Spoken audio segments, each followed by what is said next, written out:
Hey guys, welcome back to the shop. Welcome back to Worth Guitars. Good to talk to you guys again. So I've been working on a ton of stuff, as you can imagine, every day trying to get a little something done on this project and the next. And so I thought I'd get you guys caught up. As you know, I was working on this acoustic. This being the OM14 in Brazilian rosewood. And we are at this stage. The kerf lining has been glued in. And now we got to get the top and the bottom. Well, I already got the bottom put together, and I think you've seen this, but let me get it out. Oh, let's see here. I've been struggling a little bit with humidity in the shop, or the lack thereof. So I've been working on trying to get the humidity levels straight in here. And I bought a little humidifier, and I think that's helping. I need to get a hygrometer, but this bottom actually started to get a little crack in it. I was able to save it by just reinforcing the little crack with some CA glue. And so this is the back for the OM14. And I bought some maple binding to use on this because of the maple I have on the back where I did this quasar, which is what I'm calling that. And I did a top with some abalone and some rosewood like this, but I don't like it. Some of the black in the black-white binding that goes around the abalone kind of bled into the spruce. And I can't seem to get it to sand correctly. So at this point, I'm just not going to use it. I'm going to do something different. So I'm using some torrefied maple that I got from a company called Alaska Wild Spruce Company, I believe is the name of it. I'll get that in the liner notes, the show notes, so that you'll know what the name of that company is. They sell great looking lumber. Straight from Alaska, some Sitka spruce that I have here in the glue up jig. It's torrefied, has a very pretty color to it. Let me get this out of here so we can see what it looks like. Hold on, let me see if I can get it out without destroying stuff. I think that'll sit there, yeah. And we'll take a look at that. Got the neck blank glued up. Got a couple things going on with this I want to show you. So I've been really busy trying to just get things done, and of course it's the holidays. And went camping with my kid and that kind of stuff, so haven't been doing any videoing.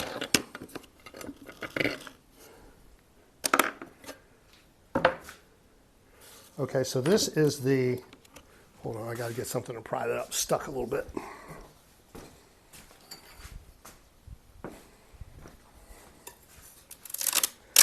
There we go. I have a piece of Teflon down in there so it doesn't stick. The torrefied spruce top that I have, very pretty, Sitka spruce. Sounds amazing already. Very bell-like ring. And what I'm going to do is I'm going to try to continue this motif here in the sound hole or rosette. Sound hole ring or rosette. And I'm going to do 3 of those around the ring. And I believe I'm just going to use some sapele that I have in maple for that ring. And I think that's going to turn out pretty cool looking. So I'm working on that, trying to get that going. And that's coming along pretty well. And I have this big old chunk of swamp ash here for Jim Bob Severt's Nomad, 7-string Nomad. I have the neck over there on the CNC machine. I've been working on the drawings for it, and I'm feeling pretty good about it. I think I'm getting ready to start doing the machining on that. So today, I'm actually just kind of walking around in the shop trying to figure out what my priorities are and trying to zero in on things. My brain likes to skip around on things. I guess some people call that ADHD. I don't. I call it a lack of focus. I just like to do a lot of things at one time because it keeps my interest going. I don't get bored with any one project at any given time. So I do a little of this and I do a little of that, and I keep things going around in a circle, kind of, you know. So this week I'm probably going to get this glued up, and it looks like there's going to be enough here for another nice T-style or S-style body and some swamp ash, which is very cool. And we got that going, and I finally got around to getting some strings on this. This is time for electronics on this baby here. And it's been sitting in here gathering dust. It's very dusty in here, as you can imagine, but sapele, maple neck with sapele, and flame maple cap here, and pretty cool looking inlay in the front with some abalone on there. You see that good? Yeah, it looks pretty cool, huh? Some Seymour Duncan pickups and the reverse inline 6 hip shot hardware and the single wolf inlaid at the 12th fret. This is a 24 fret, 25.5 inch scale.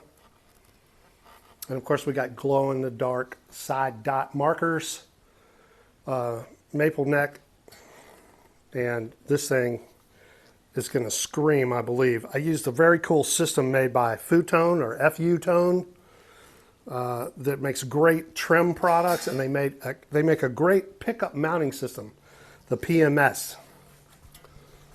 And it looks like this. Hold on, let me grab one.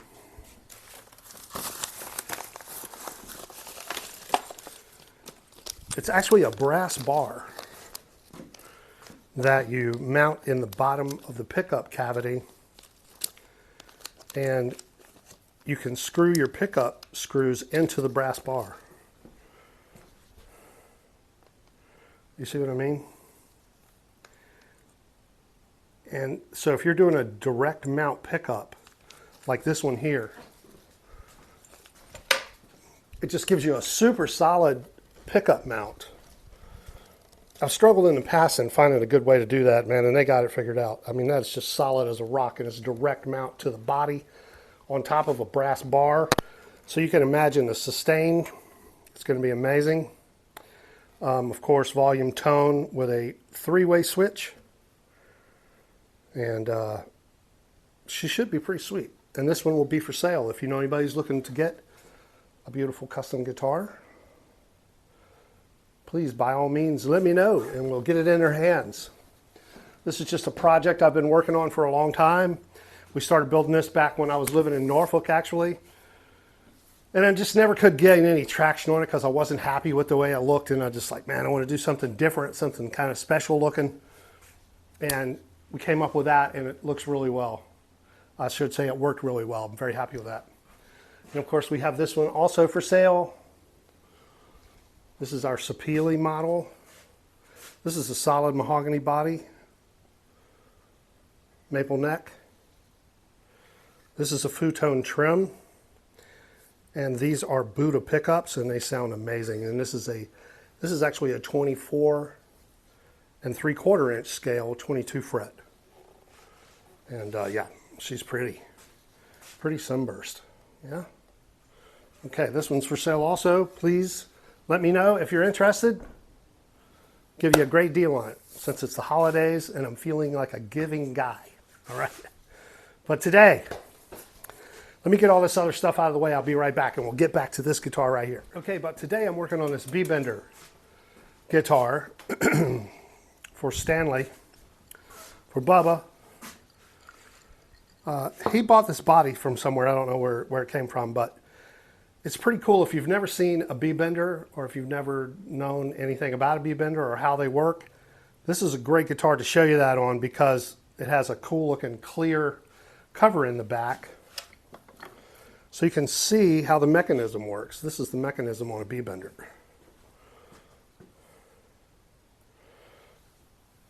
All of that is in the back of the guitar that controls, if you see here, this moves up when you pull on the strap button.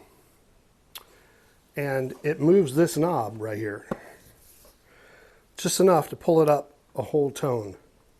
So from B to C sharp when you hit a note.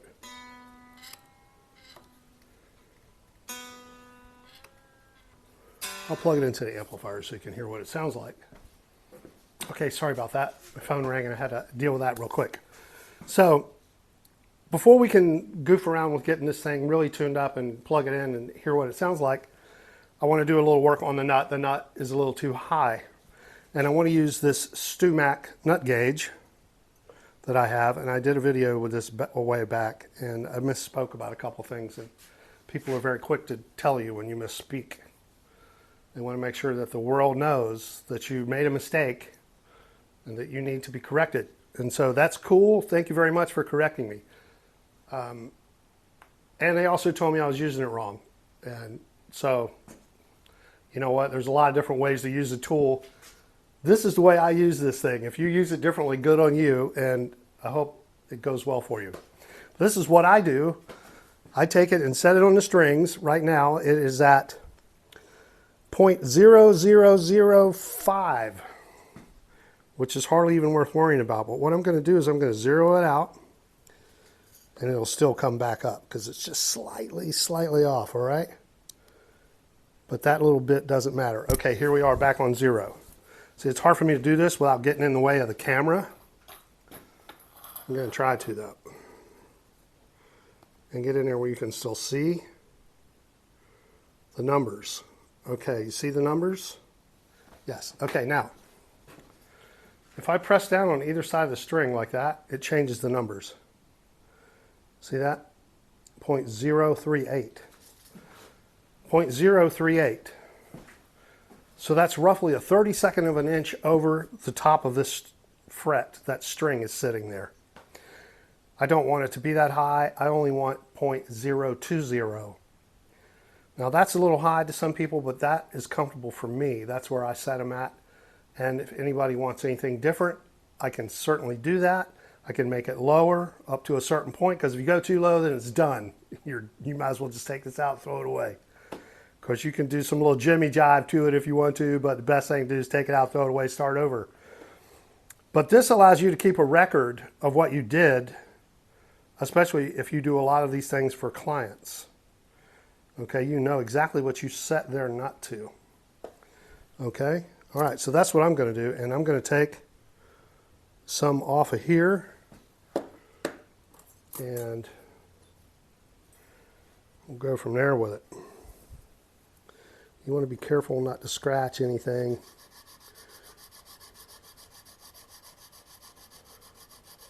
Take a little out like that, and then test it. See where you're at. Okay. Let me zero it back out again. All right. Okay, we're zeroed out.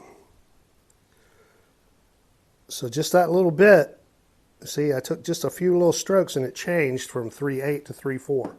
So we got a little ways to go. Let's do that.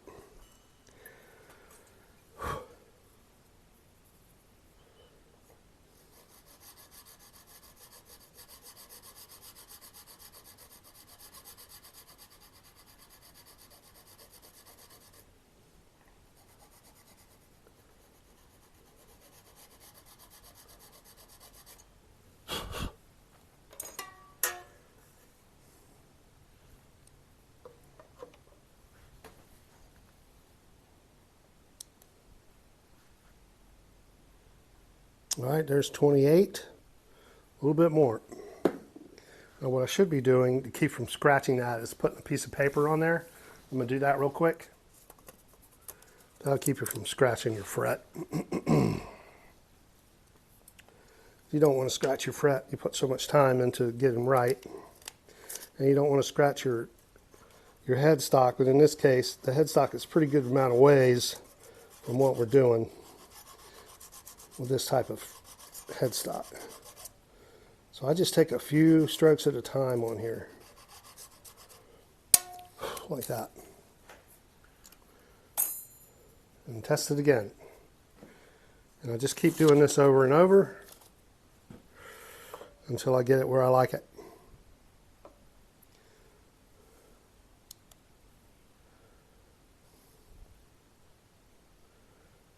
Okay, we're at 22 now, 0.0225. So I just need a couple more little licks on there.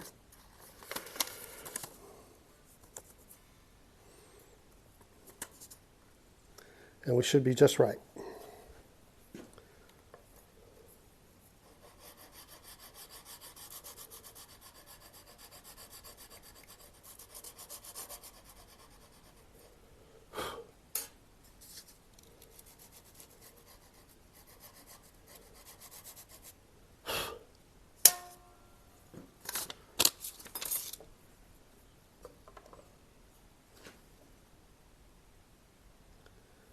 Let me zero it out.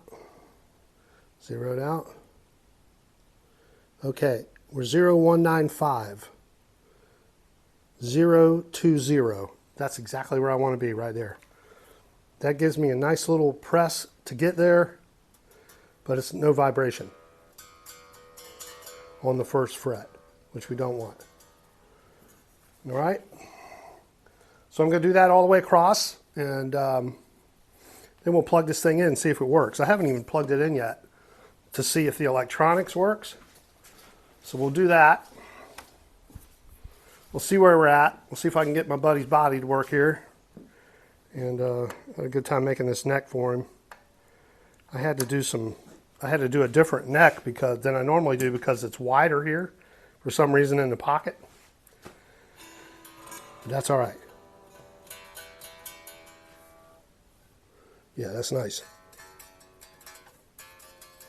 Nice and easy to push. A little action there. All right, let's just keep rolling across here and get this done.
Okay, that gets us set up. The nut is good to go. It probably feels good. Oh yeah, that feels great.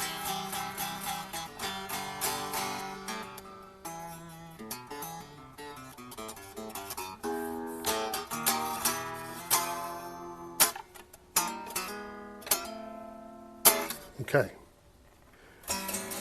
let's plug it in and see what this thing sounds like.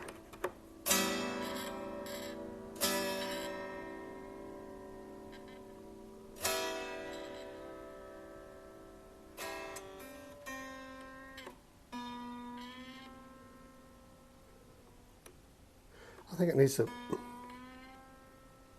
come up a little higher. Now, on this particular model, so you have this lever that pulls, it's connected to this turnbuckle here. Pretty ingenious the way it works. Let me get you a little closer so you can really see that. Hold on. Okay, so I had to turn the overhead light on because there was so much glare here.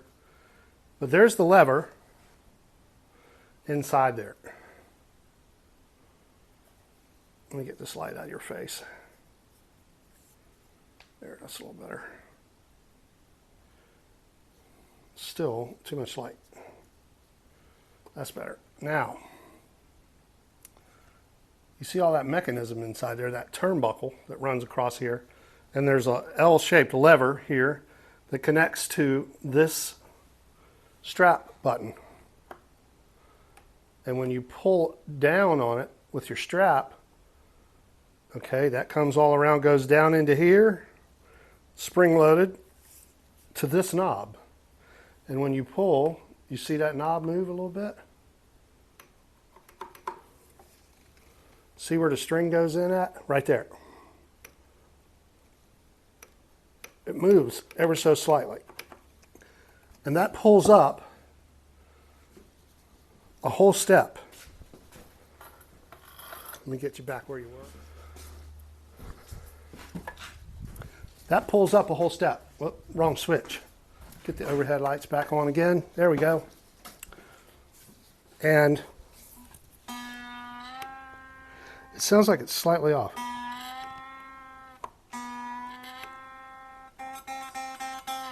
Should be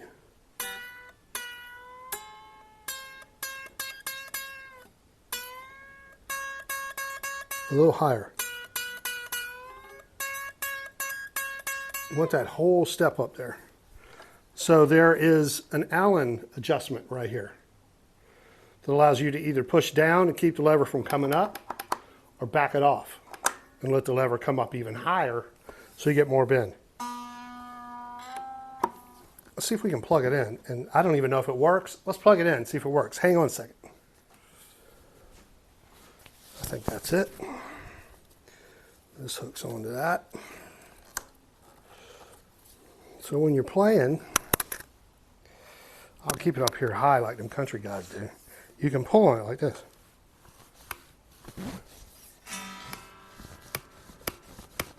Crazy, huh? Who came up with this idea? Oh, let's see if it actually works.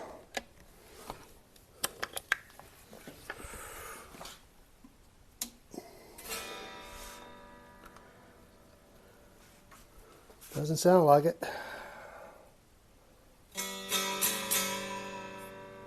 No, it does not work.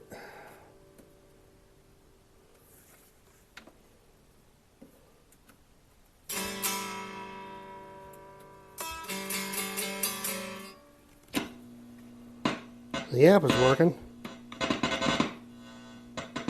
but the electronics are not working. So we got to do that first. Let's get it going. We want to hear what it sounds like. We did all of that work just so we could hear what it sounds like. Let's figure it out. Let me move all this stuff out of the way so we don't need it anymore. There's no sense in letting it hang around and get lost. Put it back where it came from. Back in the box.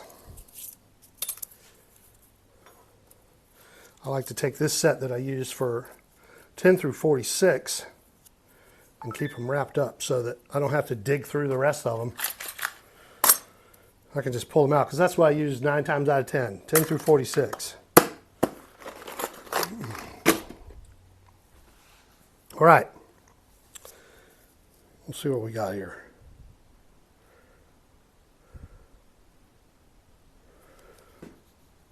Put this up. And let's figure out what in the world is going on here. What in the world?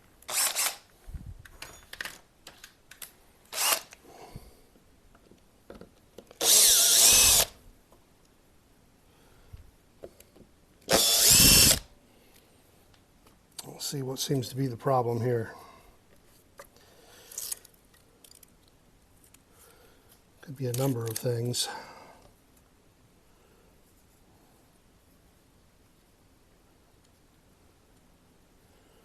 All of this looks right. It all looks good.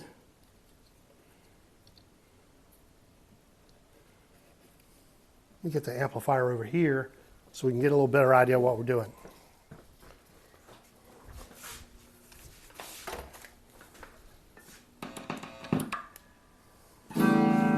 Now it works. So obviously something was grounded out when all of this extra wire was jammed down in this cavity. So that works. You hear that?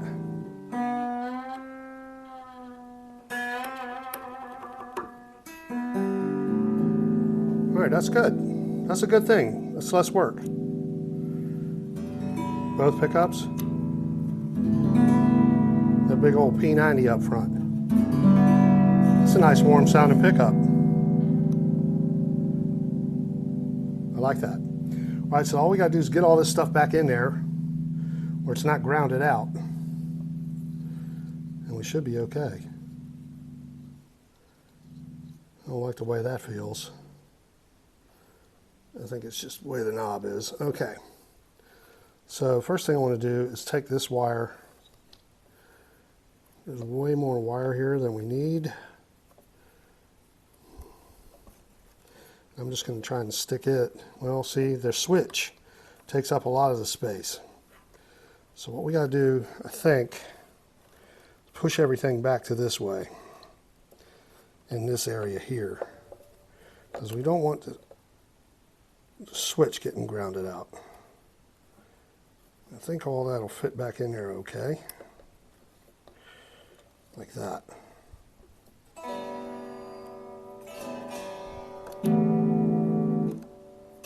Okay, the switch is getting grounded out.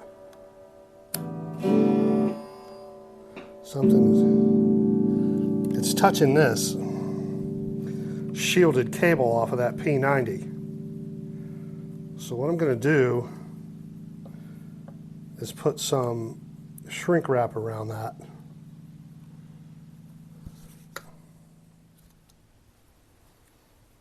Unplug it. Unplug that. We know it's this one here. I know it's that one, but I like to mark them anyway, so just so I know, in case I walk out of the room and forget. And then we can take that off of there.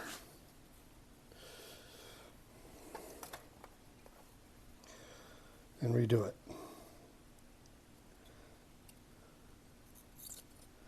Because it's jacked up. And we don't want something jacked up on this guitar. We want it to be right. Let's get that fixed.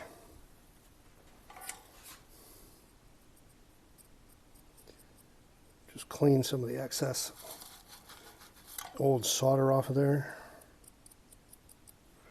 Like that.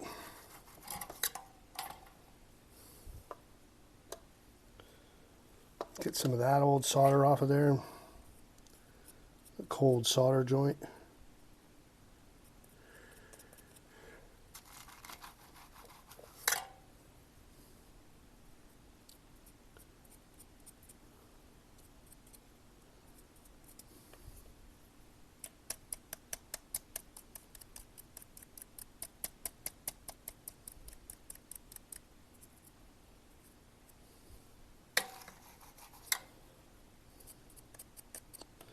Okay, this one looks okay. We can get that cleaned up. We'll go ahead and take this off since I had to do that anyway, and get a piece of shrink wrap on there.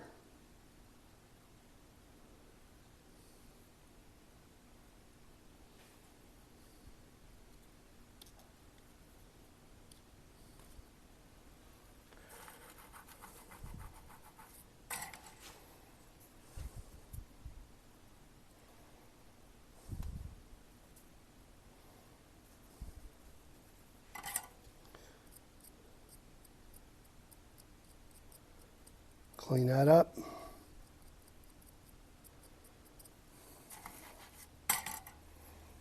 Okay. Well, let's take this one off. Although I don't know if I can get this over that.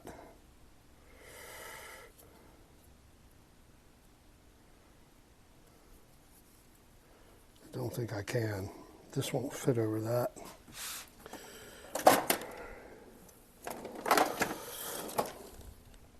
Don't know if I have a bigger piece.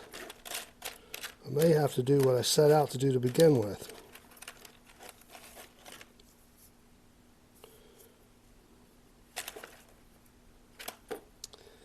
Thought I did. Here's one. Right here. There you go. That'll go over both of those wires. This has got like a jumper on it. So So let's just put it through there like this.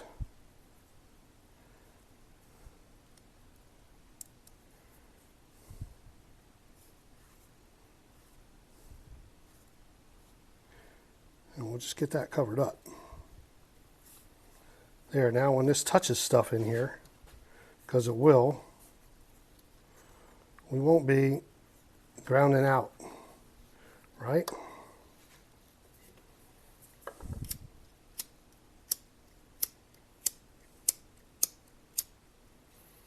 Hold on, I'll be right back. Shrink wrap shrinker.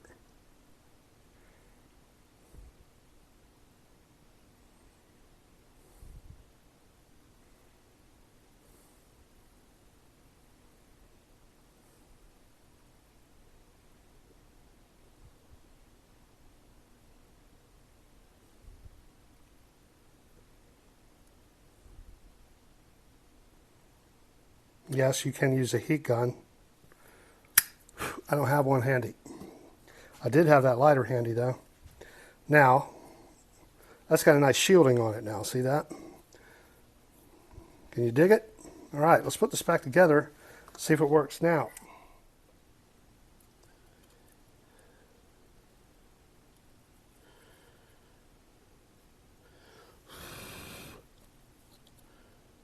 There you go. Now that's a good solid joint there.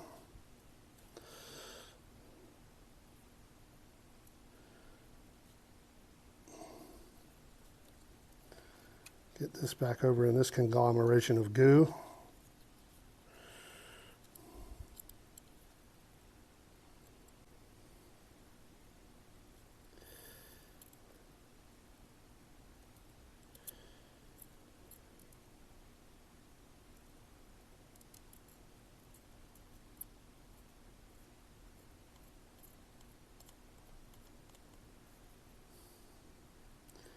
Let that cool. I'm going to put a little bit more solder on there.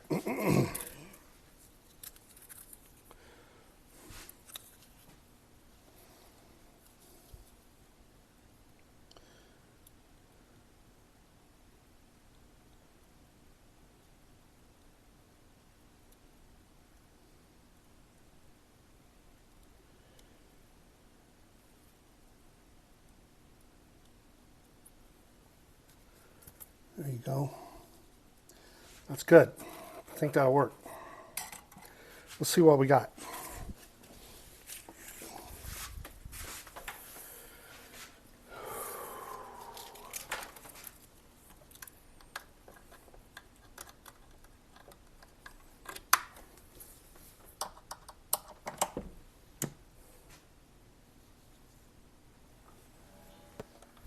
Just accidentally turned it down. All right, sorry about that.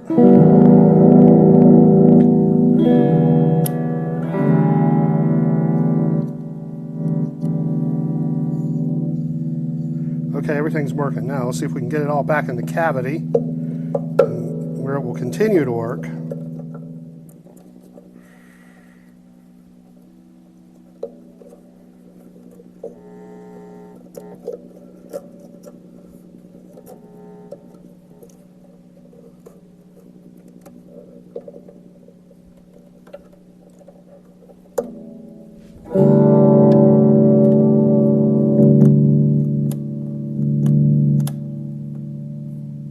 That's it right there. All right. We put the screws back in.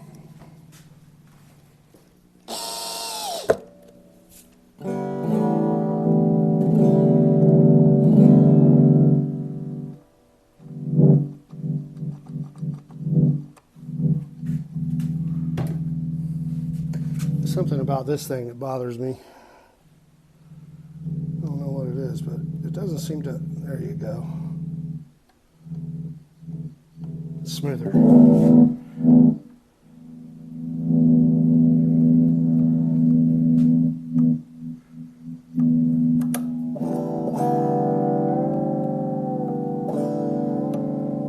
All right, let's get back to the bench.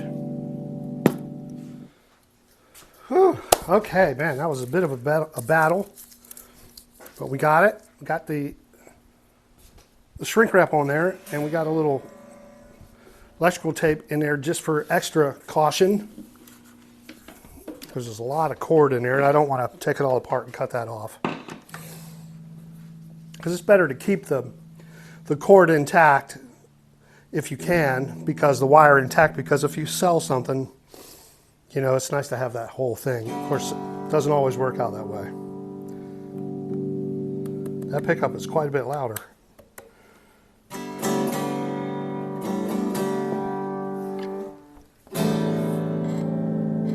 Okay, now we got a B. I'm going to back this off so we can get a little higher note. Got this little Allen wrench right here. If I got the right size handy, I usually do. That's not it. It was close. That's the right one.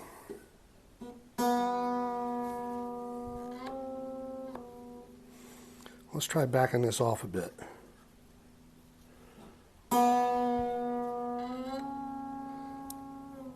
You hear that? We went right up to the right tone. That's beautiful. So that's a cool feature too. That little Allen wrench right there, little Allen screw I should call it, goes through down the body down and stops this lever from coming up and hitting right there. You see that? See what I'm talking about? That little Allen screw right there. When you pull the lever up, it's hard to hold it and show you at the same time. Here we go. You pull the lever up, that little screw stops it from going farther or lets it go farther, either way. So in this particular case, it wasn't letting it go far enough, so we didn't get the whole tone out. So now,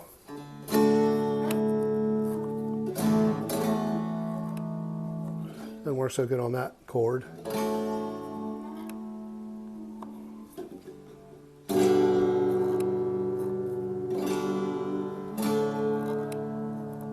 Kind of a cool feature. Get some more tone in there.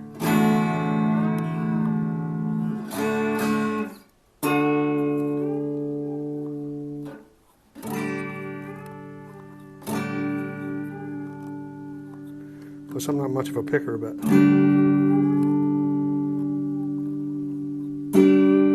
all right, very cool. So that's it. That's the B-bender, guys. We got this neck, torfied maple neck I made for the guitar. Turned out really pretty. And I just put a simple mixture of tung oil and mineral spirits. Tung oil and mineral spirits, 50-50 mixture, 4 coats, buff it. You get a super nice non-sticky finish on there. Nice and smooth. We just used some Fender tuners on there and inverted them. They should be going in the other direction, but that's okay. And I didn't have the plate, so I just put some washers on there for him. Stanley said he had the plate. He'll put that on there. All right, so there you go. The B-bender, all right? And this is a long video. It's a lot longer than I thought it would be, but I had to do some stuff to get it working. We wanted to hear what it sounded like, right? So there you go. There's the B-bender and how it works. Okay, thanks for watching, guys. I'm going to get out of here. This video has gone way longer than it should have. I'll try and edit some of the other stuff out. Thank you so much for watching. Hit the thumbs up, like and subscribe and all that fun stuff, all right? Algorithms, man. Feed the algorithms. Go see some bands and have a great holiday. And if you see this half of the holidays, have a great whatever, all right? You guys be good to each other out there. Worth Guitars. Peace. Bye now.